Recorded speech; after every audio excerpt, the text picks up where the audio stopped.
Sorry, my name's Jesse Dedra. I've slightly been put into this at the last minute because my colleague Chris Abbott was supposed to be presenting, but I said I'd step in if anything. You can probably see from the bio, I'm one of the contributing authors to the document that I'll probably try to discuss, and I'll hand a copy of this out, and it's also downloadable from the web as well. But it certainly has a lot of the stuff that we might be talking about, or certainly as much as we could put into it, if anything.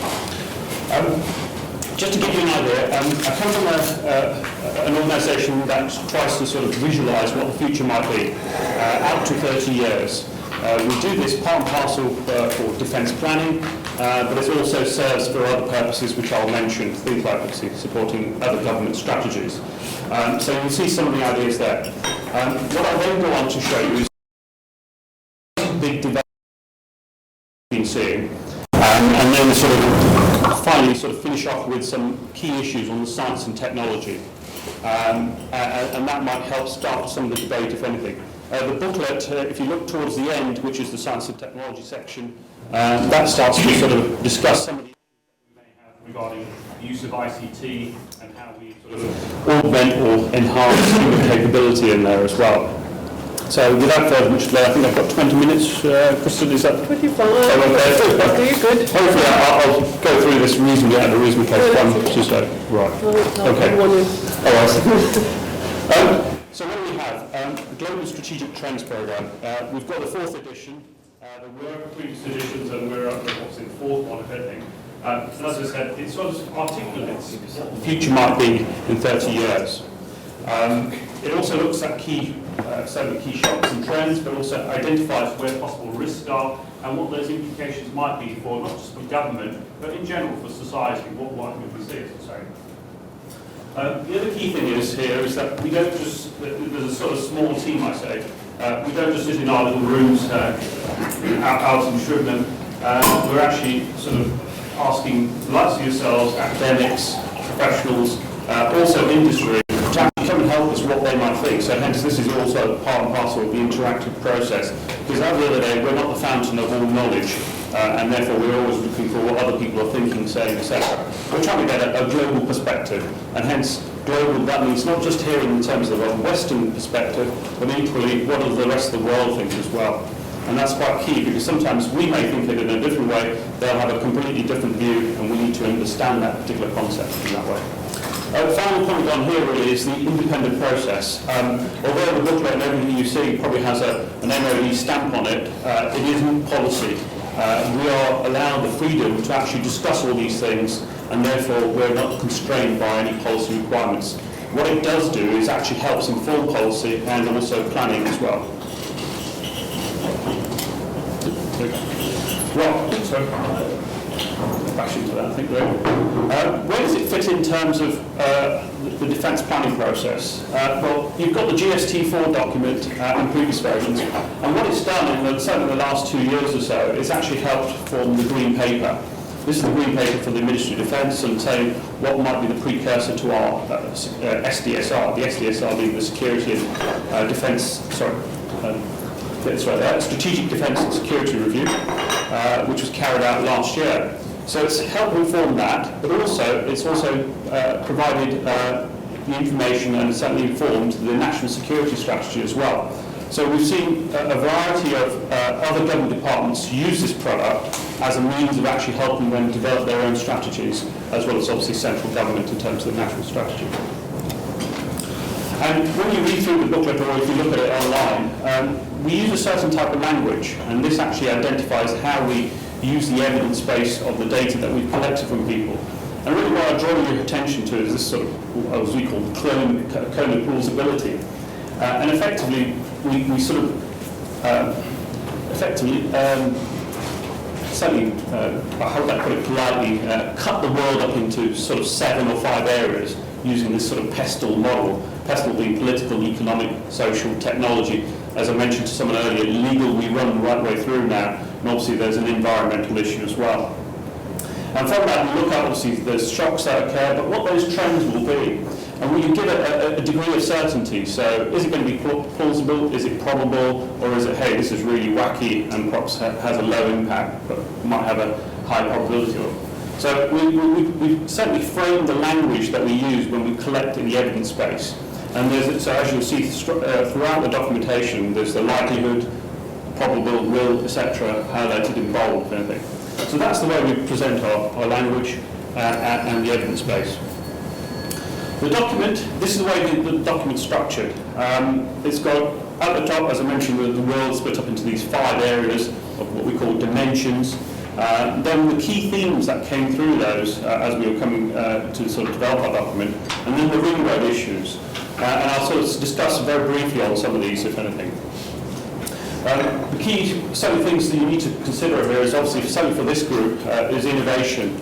And I'll probably go into that a little bit more later into the presentation, regarding innovation in terms of its rapid change and its also diffuse capabilities across the globe. So we're seeing certainly the technological advantage probably being lost. Oops, one minute.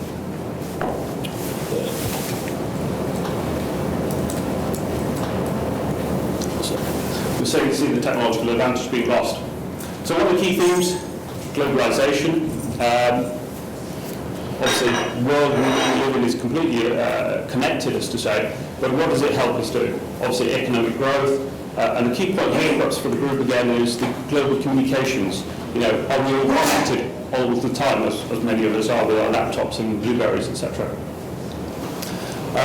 Driven obviously by the economic demand. You know, people want to be connected, want to know information, and therefore we want to be 24/7. But obviously these come with risks as well. I draw your attention to this map of the world, and really starts to bring in all the different sort of infrastructures that we use.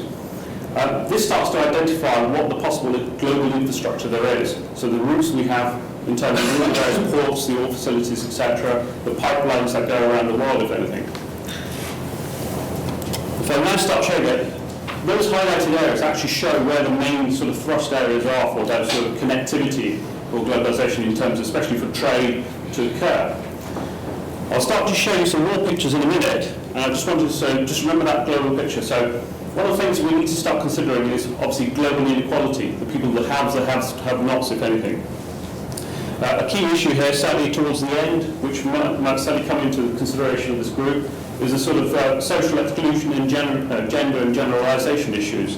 You know, certainly when I show you some of the population statistics, are we getting older as a nation? And what are those issues that are going to affect us, especially in terms of the ICT connected to it? We also look at climate change. Here, really, what we're saying is the average temperatures are certainly going up, and we're also prone to extreme events occurring right around the world. Innovation, as I said, this was a key one for us. Obviously, there's the energy side of things, but also, as I mentioned, communications. We're completely connected. We can communicate to more than one person now, ready, instantly, etc. And this is certainly for the world of defence and security. This also has certainly got us into a new way of working and the possibilities of warfare using this type of mode. The other thing is, we certainly see that the West, as I mentioned, was going to lose its advantage, technological advantage. And this is seemingly, as we mentioned in some of our other documents, that this is sort of moving towards the East, if anything.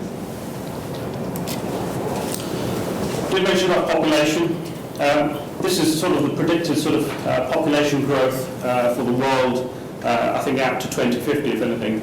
And as you can see, a very steep rise. Now, the key issue for us here is that if you started to dissect that graph and saying where those population changes will occur, both in terms of migration as well as the aging population, that will bring out some more nuances that we've got to understand. Certainly like countries like Japan, Russia, etc., they're seeing an aging population. So how are they going to overcome some of the social issues that they'll see? And they will certainly want to look towards technologies to actually help that aging population continue, to overcome some of the social issues that they face in terms of employment, social care, or medical care as well. So that's some of the things that we need to try to consider. The world's going to become more and more populous, therefore the demand for resources will be greater, but equally, as we require these sort of services, how are we going to actually meet those services in terms of those resources? Equally, obviously, as I said, the environment will also change in how we operate and work in. We've got new areas, certainly space and cyberspace, that are open to us, which allows us to do various other things. But also, certainly for the military, this is increasingly costly, has both economic and financial issues for us. But more equally important is the legal, ethical and moral side of things. What can we do, what can't we do? That's actually breaking the boundaries of current legislation. And this is where we're going on to the legal norms of behaviour and legitimacy. So what we see is, also with this particular way of operating, is the blurring of what we call between state actors and non-state actors, individuals who can be empowered with these various technologies and do things that which would normally be the sort of role of a state, or certainly a state which has very good R&D functions. What we also see is the issue of access to the global commons. The global commons being, at the moment, described as the air, space, cyber, maritime, and obviously we certainly operate in the land. Having access to that and having unconstrained access to it is one of the key issues that we're all looking at the moment. So another area that we're quite concerned. Now I'm going to bring you back to that graph I showed you originally of the global infrastructure. Bear in mind that graph and where I said where most of the economic activity occurred. What we started plotting here is a series of issues. I mentioned the population increase. These are the sort of big demographic changes that we'll see in the world. Overlay that with where water scarcity will occur, you can start to see where certain issues might arise, or certainly tensions. We've then sort of plotted crop decline onto this. We've then sort of said where the official sort of statements for hunger are in terms of poverty and hunger. And then sort of collated all those areas into these big, into these sort of purple-coloured boxes. That actually starts to show you where possible issues might arise. And obviously, if you plot in where conflict has occurred in the past, you can see that we've really got big problems in these areas. Having the issue of where possible new areas might be also concerned, namely of, say, water scarcity towards, that should have been slightly, I think, slightly with the presentation on here, but that should have been over Australia in terms of the water scarcity as well, climate changes obviously, and some of the coastal flooding that you might get, as well as the earthquakes. That starts to show where that originally, where I drew up that global infrastructure, we've got real problems occurring. So we can just see that those areas will be of key concern to us, and that's where we probably need to start concentrating on what the interests, certainly for the UK, are, that we need to ensure that we project the right sort of influence, as well as have access to the resources that we wish to have. Right, so knowledge and innovation. This is where I think we now come into how do we bring all, as Kristen mentioned, how are all those sort of global issues, how do we start to focus that now into what we're discussing here. Obviously, we've got innovation centres occurring right around the world, so there's not just the West as the lead for a lot of these R&D technologies. We've got other countries doing it, so how do we keep the ethics and control on that? They're certainly operating in a different way to us, if anything.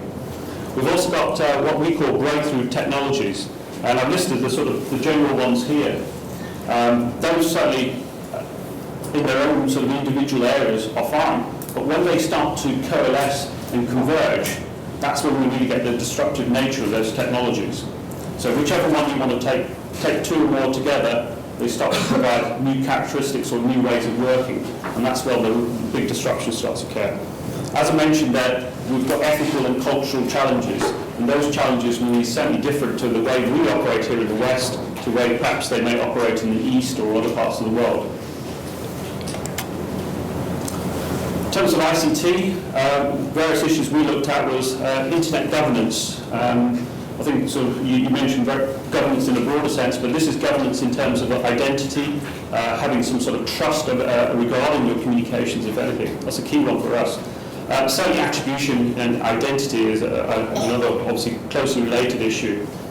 I mean, data storage, social networking, these are all occurring now. I mean, dare I say, these were some of the trends that we saw about 2 years ago. And these are sort of certainly, if not exponentially increased in terms of, well, data storage has become basically limitless, if anything. You've certainly got online and on-demand trainings in education. And this might be one of the things where certainly having access to augmented capabilities will allow, certainly for example in the world of defence, soldiers to actually get online training straight away. So they don't have to actually go back to a classroom, they can just do it at a laptop while they're out in theatre. In terms of sensors and networks, we're certainly getting very clever in terms of how we can use our autonomous capabilities. We've already got unmanned type of platforms operating around the world. They actually even do some, well, certainly attacks on various targets, if anything. So how clever are we going to get? Are we going to allow sophisticated computers to actually become fully autonomous? And what are the, certainly the legal, but also the ethical challenges over that? Again, a bit on the robotics. The other side of the issues are certainly using them in swarms. Could they provide us a better way of working, more efficiency, if anything? And the onset of AI, so to say. Are we really just the sort of recognition of probability and pattern, or are we actually more than that, so to say? I'm a little bit sceptic on that, but that's my personal sort of view. Nanotechnology, obviously making things much smaller, miniaturized, that will certainly help with size, but also concealment. And then we've got the onset of advanced materials, where these sort of materials will certainly have better characteristics that could certainly provide us with more disruptive nature. Biotechnology, I think we've already started on remote health monitoring.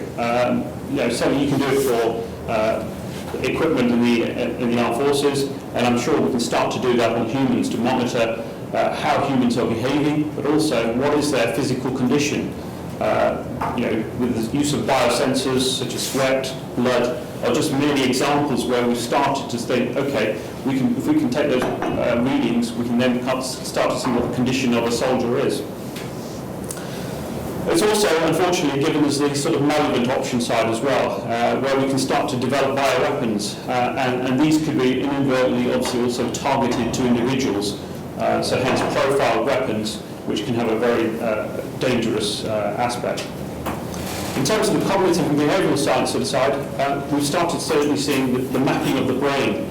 By no means at the moment am I saying that looking at those maps actually provides a correlation straight away to saying what your intent is, but that's certainly what defence would like to know, understand. So we can certainly counter sort of these sort of terrorist organisations who may have these sort of malignant options to them.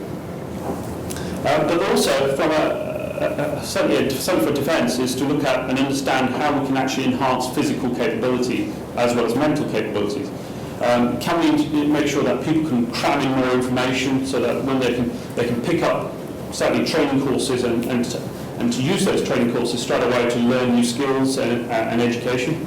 But equally, is there a way of actually improving someone's sight by using the sort of applications of what we call artificial retinas? So there's certainly aspects of that. But equally, can we measure human behaviour? So certainly from a commander's perspective, is can I see what the rest of my group is doing, so that I can then actually, if that's what they're doing, I can get that feedback from them straight away. Other issues, we've certainly got access to space, and there's a possibility of weaponising this as well. Weaponisation of space in terms of ASATs, that's anti-satellite technologies which effectively shoot, or you might call Star Wars in a sense, but shoot kinetically other satellites out of the orbit, if anything. But there's also the impact of small sats and how could they be used as well. The other aspect we're also looking at is energy. A lot of these devices will no doubt have to be powered up. So how do we ensure that we've got the right sort of energy accessibility for those devices? And if it's big, hulky things, obviously we'll try and look at alternative forms of energy. But one of the key issues here, certainly for the ICT world, will be is the wireless energy. We're all sort of very dependent on power plugs, certainly batteries, etc. But is there a way of transmitting power from a central source to various other sources? And how does that actually impact the human capability as well? So it's one of the things that we're certainly looking at. Last couple of slides is hot topics, obviously cyber. That's quite a complex one. When I say cyber, I should really say cyberspace, but a lot of people say cyber or cyberspace. Cyberspace actually encompasses the sort of, dare I say, the keyboard attack sort of side of things, but it also includes the influence side of things. So how do I influence you in terms of sort of persuade you to that this might be actually the way you want to look at it? So it may be using through the use of, say, just normal communications or other forms of communication, etc. But that's another aspect that we should look at in terms of cyber. And certainly with the onset of using ICT and human capability together, how do we ensure that that is authentic and there is no sort of tamper of the information that I send you or the signals that you may be receiving, if anything? So it's certainly a key issue there for us. So I think I mentioned the sort of power management and fuel side of things. So that's, but like I said, that's a very good one. I'll continue to sort of discuss all of this sort of technology sides.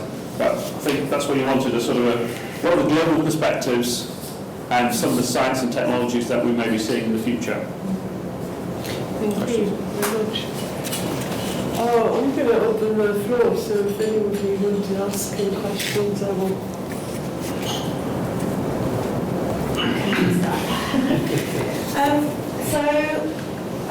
I'm coming from the ethical stance on this. And I was interested to see, so obviously you start by identifying future risks, which in my way of thinking is identifying a need, a requirement, which when you're looking at ethics, just because you have the technology to do something doesn't mean you necessarily should, so identifying a need is a good place to start. So I was interested in how you balance the different ethical viewpoints, not only from religious viewpoints, but also from different countries, but also if you have identified a certain technology, say in another country, just because they have that technology doesn't mean from a defence point of view that we have to have it here, even if we wouldn't consider initially the development of it ethical in itself in this country. I'm just interested in how you tackle those kind of things. Let me answer your question in two ways, Nikki. One is, firstly, if you take development of drugs, we certainly have dare I say, a rigorous process where we'll go through a number of sort of procedures, if anything, and obviously it's got to adhere to legislation. Whereas that might not be quite the same, and in other countries, certainly Far East, if anything, those same procedures might not be followed. So they really have quicker development of those drugs, if anything. So that's just a way of saying, well, okay, how were those drugs developed? Did they meet the necessary standards? Were they used on certain people? And what were the sort of indications, etc.? So there's the ethical challenge of, right, okay, they can do it very quickly, but are they actually adhering to legislation which should be adhered to? So that's one way of looking at it. And so we should understand when we're seeing drugs being developed around the world, yeah, they'll have a way of certainly saying, hold on, this new technology, this new drug is available, but what processes have actually been developed underneath those to actually say, have they been taken under the correct legislation? So that's one aspect. So that is certainly key to us to understand that someone somewhere might be developing something very quickly than us, and they could have shortcut a lot of the routes, if anything, and therefore we need to be careful that we don't fall into some traps, or they may have missed something out from a technical side of things, which might be quite important. So has the process been rigorous enough? That's certainly important for us to understand. If there's another technology that they've got, fine, we don't necessarily have to have it. What it is the possibility of using that technology on us in some way or another. We've got to understand what that technology could do to us. So I'm not saying we need to have a counter to it, but we need to certainly avoid the technological surprise that technology could provide to us. And that's where our sort of concern is that if we don't understand what they've got and what possibly it could do, then we need to make sure that, we can certainly counter it in some way, that we're immune to it, or certainly have a counter of a defensive nature to it. So that's hopefully that answers a bit of the question, if anything. So that's where we look at it, if anything. Julia, I have a question which relates to the retina. Were you talking about in the enhanced retina like a chip internalized in the retina or an external chip And were you talking about the therapeutic restoration of sight, or when you mentioned, so a commander can understand what other people are doing in the field, would that also come under the enhanced retina? Right, no, sorry, those are two separate things. One is just effectively enhancing human capability. So, enhancing or augmenting in this case for the retina. So where you've got the retina, say if someone's had a damage and injury to their eye, then what you're really looking at is can we actually get that person back to service, in our case for the MOD, and saying, okay, right, we've now given him some level of eyesight again, effectively, that he can now still continue to do some sort of a job, as to say. So that is really an internal retina where you're looking at possible ways of repairing a damaged eye, whereas an external one I think would be very crude. If you saw an external sort of chip being used as a retina, would be very crude. In terms of understanding the commander's intent, where this really arises is that if people are now starting to be connected to ICT in some way or another, we can start to measure behaviour, and certainly, so an introspective look at, say, a commander and the troops around him. If we've got those troops connected in a way, and this is very, very futuristic, this doesn't occur at the moment, I try to promise you that it's not at the moment, but it's the possibilities that could be there, is that if we've got them connected, can he understand his troops and the behaviour of his troops, that he can sort of say, right, I want you to do this, and they understand it without me actually physically having to say, I want you to do this. So, understanding the behaviour of his troops, but also communicate what his possible intent might be as well. But this is something that's still way off into the future, but that's what defence would certainly like to understand, that from a sort of a management of troops, etc., and the commander, could he get his intent across in a fashion which is different to the way at the moment we do it. Thought principle. Definitely that, yeah. It's not manipulating thought, it's just making sure that this is what I'd like to say, do you understand what I'm saying, without having to use a big voice or over some distance in some other way. So that's where we're looking at it from that. I have a number of people. Are you next? No. No. Sorry. I think we got Rolando first, and then James, and then you two. Okay. Okay, Yeah. Rolando first. Just on a more general basis, when we are looking at the outcomes of your scenarios, we are talking about, let's say, it was probable, alternative, and plausible. Yeah. But if we have learned something about the recent or past histories, that sometimes you become previsible. So how in your system are you putting something just to take account of the fact that most probably something new that was not forecasted will come into the system in the global... I mean, what is the way of responding to such a challenge? Yeah, I'll probably flip back. But the way we responded to that, we sent basically what I presented you tends to be trends. And when those trends have a conjecture, i.e. they move away, it's usually by some sort of strategic shock. And what I haven't shown you is a list of shocks that we've got written up, if anything. And these are possibilities that could more likely occur. But we regard these shocks as to be high impact but low probability. Yeah? So the probability of them occurring on a frequent basis is very, very small. But when they do occur, they could certainly change things, if anything. So one way of doing that is accounting for that.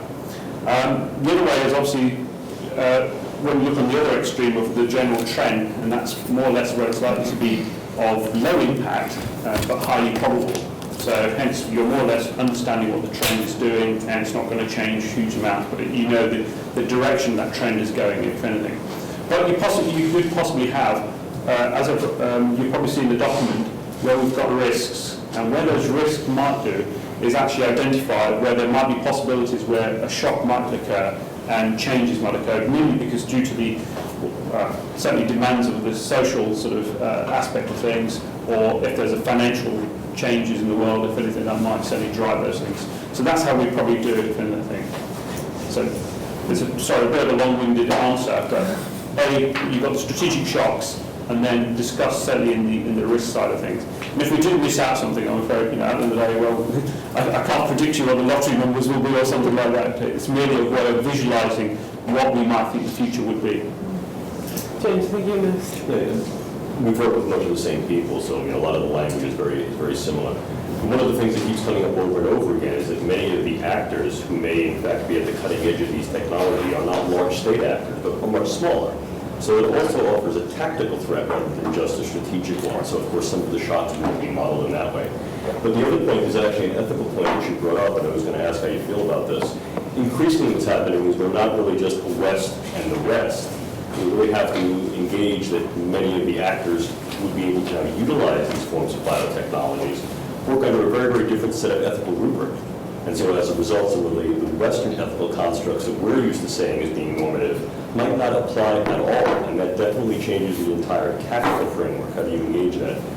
Yeah, I think you're very right, and one of the other aspects you brought up is it might not just be the West versus the rest, but also there's a commercial side of things. And one of the things we noticed was the likes of, I think it was just trying to make DNA synthesis and reading, etc. I think we've got a few examples in the document where we mentioned, the wealthy, the extreme wealthy, are now starting to look at their DNA and saying, can we eradicate possibilities of, genetic defects, if anything. So where's the ethics in that? And that's really not driven from a defence and security aspect. It's just different, certainly from a commercial, social aspect that you think, hold on, I want to make sure that, if there's any defects within my genes, etc., I've eradicated them, and vice versa. I can now check for my family as well, etc. So yeah, you're absolutely right. I can't disagree with anything. That's one of the things that we have a big problem with. Is, a lot of these technologies are dual purpose, both i.e. civil and defence orientated. And the issue sometimes is it's not defence or security driving those needs, but actually civil commercial needs. And that's where we, certainly in defence, don't have a control over. It's what the the world demands, if anything, and that's where we face certainly a big challenge. But there is the long wars phenomenon that goes into that, where you then see economic leveraging at the bargaining table with regard to how you would then affect public health, the world stage. So there is a national security issue that then presents itself by virtue of it. Yeah, so I mean, one of the aspects we saw was, certainly if you take the DNA reading sort of example, was that, okay, at the moment, I think 2 years ago, it was about $4,000 was the cost of doing one of the initial sort of reads of your DNA. It was predicted that this cost would actually reduce. Now, even if it went to, say, $100 or something like that, could the NHS actually afford that? If we all suddenly went tomorrow and said, hold on, I want to get my DNA read so I can start to see where I'm a defect, if anything. So then that actually starts to challenge the state on a commercial footing, and you say, hold on, well, is it incorporated part and parcel of the state as this is National Health Care Service, or what, if anything? So yeah, you're right. It does provide challenges to the state, as you said. Okay, I think... There was one more question, sorry. There's two more. Okay. So I proposed this question about ethics between different actors. There is an interesting situation that ethical questions within the same actor might also influence this. So we saw that a bit in America and the George W. Bush cabinet, because on one hand, the US military was working quite well on enhancement. Meanwhile, you had his Bioethics Council, which was very staunchly opposed to enhancement. And the thing that really struck me was, the one hand was obviously kind of deliberately ignoring what the other one was doing, up until some point where both kind of fell silent on the topic. So we might actually be seeing some interesting things in the future, that many actors are going to find that they actually contain internal sub-actors that have extremely different views of the emerging technological capabilities. You're right. I think you've got to be careful when you start to say, how do we help augment or enhance, certainly from a defensive perspective, people that you might want to apply these sort of technologies to, because they will have different needs, different reliability. The other issue is the reliability side of things. If I'm solely reliant on this sort of technology giving me that extra capability, and it fails, I'm going to lose huge amounts of capability, or certainly my trust in certain things will actually diminish, and then actually open up more vulnerabilities. So yeah, and so different actors will have different needs, and you'll have certainly have that problem. Ian, you have a question? No. Okay. So we have more time, yes, Simon? Yeah, so one thing that's happened that you've kind of sort of indirectly touched on recently is that Big Pharma, British Big Pharma, has moved essentially 100% at this point, or close to, of its neuroscience drug development to Singapore and China. What do you think the security, long-term security implications of that are? That's a very good one. I think, yeah, I mean, there's huge issues. I mean, obviously Singapore is not quite an aggressive state of anything, and therefore the benefits, certainly the commercial civil benefits are there, if anything. You've also got the issue of, they've got some world-renowned researchers, if anything, so they've got world-class facilities, etc. and all that. So that certainly helps us to leverage that capability, technologies, if anything. If they were to suddenly hand over certain technologies to malignant sort of actors, that would then start to raise issues to say, well, do we understand the technology fully, that we can have, what possible counters are there, how could these technologies be used in a horrible way, and could they be used to us, if anything. So I think the security from a defence and security aspect is that. From a commercial side of things is who holds the actual IPR and what can you do with it and what's the blueprints behind these technologies. So there's some key issues on that, if anything. And furthermore, if those technologies are used on people in certain ways, what are the ethics and the challenges that are raised to that, which we don't understand because we will have not gone through that process. So that's one of the issues when I was coming out with drugs being developed in the Far East, etc., that we may not have, because we've not gone through all those procedural steps, as one would say, in the development of that drug, we may not understand what might be the possible defence and security implications behind that, and that might cause us vulnerabilities. And even if a friendly nation like Singapore does that, no problems, but we still need to have an understanding of what those might be, and not having that could actually keep us, certainly make us more vulnerable.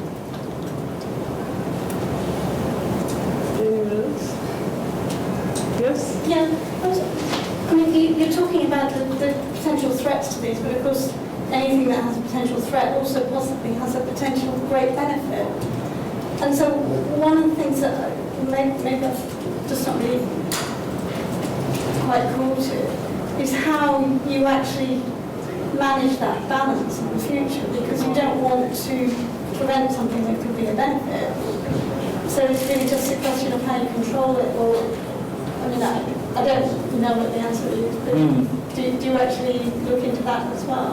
I think I sort of mentioned some of the benefits, albeit we're losing that capability, the R&D capability. It's overseas now, if anything. So there is the benefit of, yes, okay, it's being produced elsewhere, probably a vastly significantly less price than it's probably the cost of development costs being here. Plus, probably the technology itself is probably superior in some way or another because they've got the capabilities, etc. So the scenario is, this is cheaper, far better, etc. And all those sort of ticks in the boxes, as to say. But the negative side is, okay, do we have a control on it to say what its possible impact could be if it's used in an incorrect way? And I think that's what you're trying to say is where is that balance and who makes that decision on how that balance should lie? I'm afraid. I'm not sure. I can only state what the two sides could possibly be. It's up to, obviously, policymakers to actually say, right, this is what the balance should be. It's that sort of thing.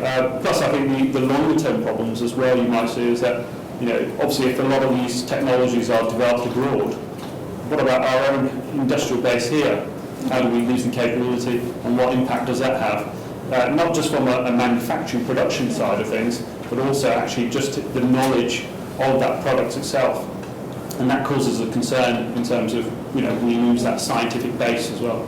I suppose I was thinking a little bit more about the global benefits to humanity, given all the stresses that there are in that rather than the commercial side. Well, like I say, the social benefits, as you said, to reduce costs. So countries which can't afford healthcare probably might be able to afford that because they can afford those sort of drugs, etc. Yeah. Sorry. Alan. Excuse me. I'm just following on from that. Christian mentioned the project that our unit, Foresight unit, undertook last year on technology and innovation futures.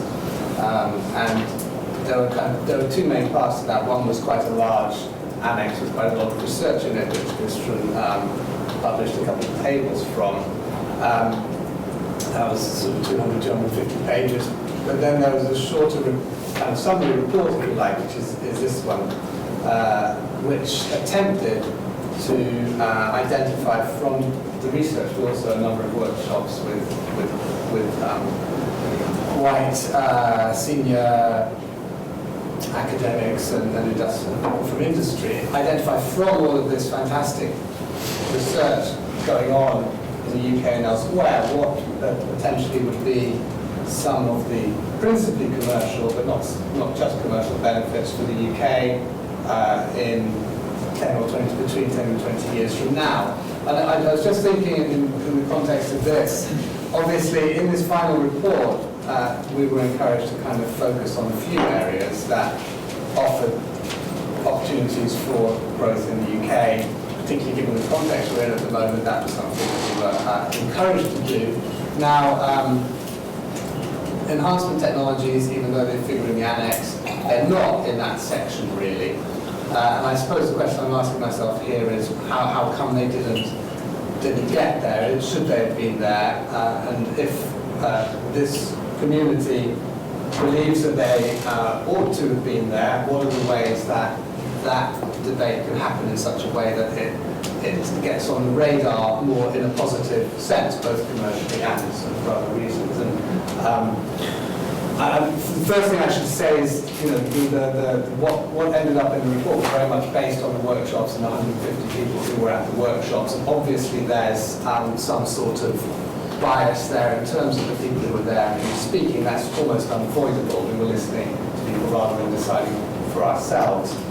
But perhaps, I'd be interested, I say this now, unfortunately I can't stay for the rest of the day, but I would be interested anyway to hear what some of the things that are being proposed now, not over the next 10 years, because research is obviously at a very early stage in many cases, but what sorts of things we may see happening positively within 20 years, or perhaps slightly beyond. And is there enough discussion happening now? I know there are lots of groups looking at the ethical side of this, and these debates are starting, but is there enough discussion to bring this more onto the radar of the general public? And the thing that prompts me to say this as well is I hear Kevin Warwick, I think it was yesterday or the day before on the radio in the morning, having a discussion on the Today programme. Was it? Yesterday, was it? And I can't remember who was talking Evan Davis, I think, probably just being totally shocked that, this sort of thing is going on, talking about communication with implants over the internet and things. Now, because we've come across Kevin Warwick for a while, we know this sort of thing is going on. The public obviously doesn't, or a lot of it. And there's a risk there, I think, in a way. And it's good to get this sort of debate and discussion out pretty early, both in terms of getting the engagement and the debate around it before it's kind of too late and comes as a shock. And secondly, in terms of, there are massively positive sides to all of this as well, and nobody's going to pick them up if they are happening too much within the community. So just to say, basically, aside from the defence, obviously defence is looking at this very closely. Within the research community, there's an awful lot going on. It tends to be a little bit internally focused. When does this sort of come out and get discussed? Except for sort of the video game side of it and the sort of the fact that we're going to be able to read people's brains and our marketing industry will be able to benefit from that, which are about the only two, I think, the two sides of it that generally come out into the public. Thanks for that. I think, Ian, you had in your opinion, do you think that we should blanket the public? Sorry? Do you think that we should blanket the public or close eyes and not tell them what's going on, in your opinion? I was saying exactly the opposite. Good. James, yeah. But are you also saying that the UK is in danger of being the third world consumer of research development and ICTs that are produced everywhere else, and therefore that's very risky for us, because it could be very expensive for us to access it, and all the usual things about... But I mean, I think that's quite a negative point of view, because, you know, in the UK we do have still pockets of world-leading research. And of course, if we start the debate by saying, well, we're obviously not going to be anywhere near the top of the league in this, we might as well wait for it to happen elsewhere and see what we can do with it. It sounds to me not really doing justice to the capability here. And we shouldn't forget in the UK that there's two sides to the regulatory story about the fact that this slows things down. This also gives people a lot of confidence in what does finally come out here. You saw the sort of Korean stem cell example a little while back. I mean, we do have extremely strict standards, and when technologies that are developed and go through the process here, you know, you have a good chance of building a cluster of expertise and commercialization around that, perhaps more than in some parts of the world. So there's two sides to that as well. James, you had... Yeah, sure, you raised We have to break soon, but yeah. Sure, you raised two really good points. I just want to speak to them and compliment you on both. First is the idea that there's very, very strong trend towards utilizing these forms of biotechnology, maybe working within already socially sanctioned silos. So, for example, law enforcement, the military, medical silos. Those type of things might not necessarily be true enhancements, but, and there's a semantic game playing also. I mean, we all have more in the realm of enablements, because the tasks that are at hand bear with them a large ethical challenge of the individual who we then look to enable their performance. They're ethically responsible for individuals in their charge, a law enforcement officer, a soldier, etc. The problem, of course, is that you then have a downstream effect. We've done a bit of work with this, but it's still very vague. What happens after the silo of enablement is no longer made available? A post-enablement syndrome, for example.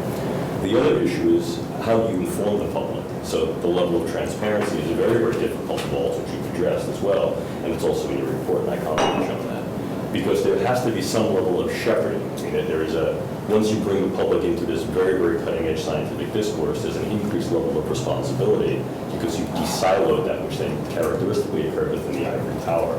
So the level of communication and responsibility needs to be much more, I think, stringent, because as you know, I mean, even in our national report in 2008, the major concern was the pseudoscience and this communication of all these sort of strange trajectories and brain reading and mind reading. The capability is not there. So there is a responsibility that goes with that, yeah. I'm going to have to, this is really interesting, I'd love to go forever, but we're going to need to break, and I want to thank Jess for being with us here this morning. Yes, I'm going to end this session now, and let's have some refreshments. We can keep talking. Sure.